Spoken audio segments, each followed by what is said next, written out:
They say the easiest person to lie to is yourself. If that's true, then for 3 years I was a goddamn master of the craft. My name is Elena. I'm 34, a senior analyst for a firm that pays me enough to buy the silence of my own conscience. My husband David is, well, David is good. That's the word everyone uses. He's the kind of man who remembers your mother's birthday and actually knows how to fix a leaky faucet without calling a professional. He's steady. He's predictable.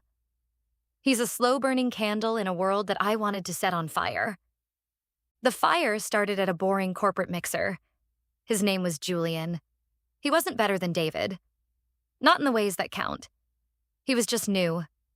He was a different language, a different texture. When we started, I told myself it was just a hobby. Some people take up pottery. I took up a 6'2" architect with a penchant for expensive gin and hotel rooms that smelled like ozone and bad decisions. For 2 years, I lived in the gaps. The gaps are those little pockets of time you steal. The late meeting that was actually an hour of tangled sheets in Chelsea. The girls' weekend that was actually a flight to Miami. I became a virtuoso of the digital footprint. I had a second phone, a sleek burner iPhone hidden inside the lining of an old designer handbag I never wore. I had separate emails. I had a version of myself that was so polished, David never saw the cracks. But here's the thing about fire. It's never satisfied. 6 months ago, Julian started getting heavy. He didn't want to be the secret anymore. He wanted the Sunday mornings. He wanted the grocery shopping. He wanted to be the one David was. And I, in my infinite arrogance, thought I could manage him. I thought I could keep the candle burning at home while I danced in the wildfire. It was a Tuesday. Always the mundane days where the floor falls out.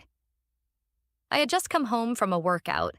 I was flushed, heart still hammering from Julian's car, the smell of his cologne still faintly clinging to the crook of my neck despite the quick wet wipe scrub I'd done in the parking lot. David was in the kitchen. He was making pasta. The steam was rising, filling the room with the scent of garlic and basil. It felt so domestic, so suffocating. "Hey, Elle," he said, not looking up. "Good workout?" "Killer," I lied, dropping my gym bag by the door. "My legs are like jelly." "I bet." "Oh, by the way," he said, finally turning around. He held a glass of red wine in one hand. He looked calm. Too calm. "I was looking for that old brown leather tote of yours. The one you said you were going to donate. I thought I'd take it to the Goodwill pile in the garage." My heart didn't just skip a beat. It plummeted into my stomach. The burner phone. It was in the lining of that bag. "Oh, no, I decided to keep that one," I said, my voice an octave too high. "It's vintage. I'll go get it." "Too late," David said. He took a sip of wine. "I already found it." The world went silent. Not the silence of a quiet room, but the ringing silence of an explosion. "I found the phone, Elena. It was vibrating. Someone named Jay was sending you a photo. A very descriptive photo." I didn't cry. I didn't scream. I just stood there, paralyzed by the sudden, violent light of the truth. I watched him set the wine glass down. His hands weren't shaking. That was the scariest part. "How long?" he asked. "David, How long, Elena?" "2 years," I whispered.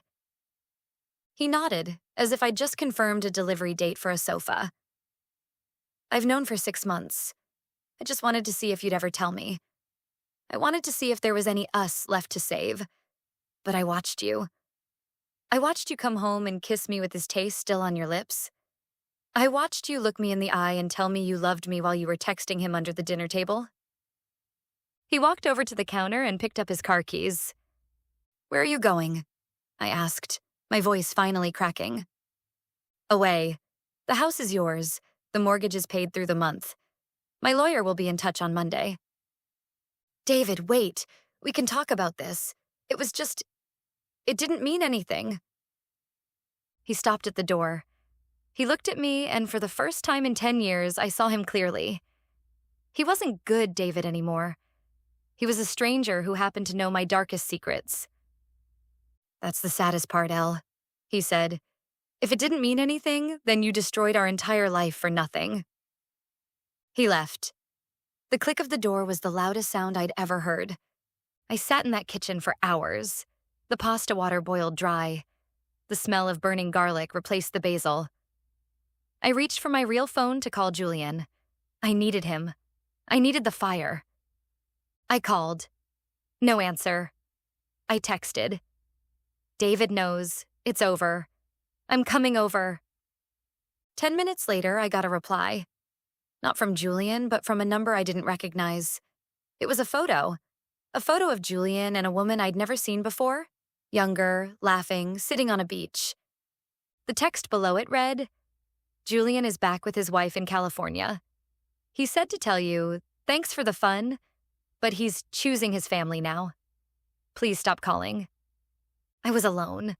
I looked around the beautiful, expensive kitchen that I'd spent a decade building.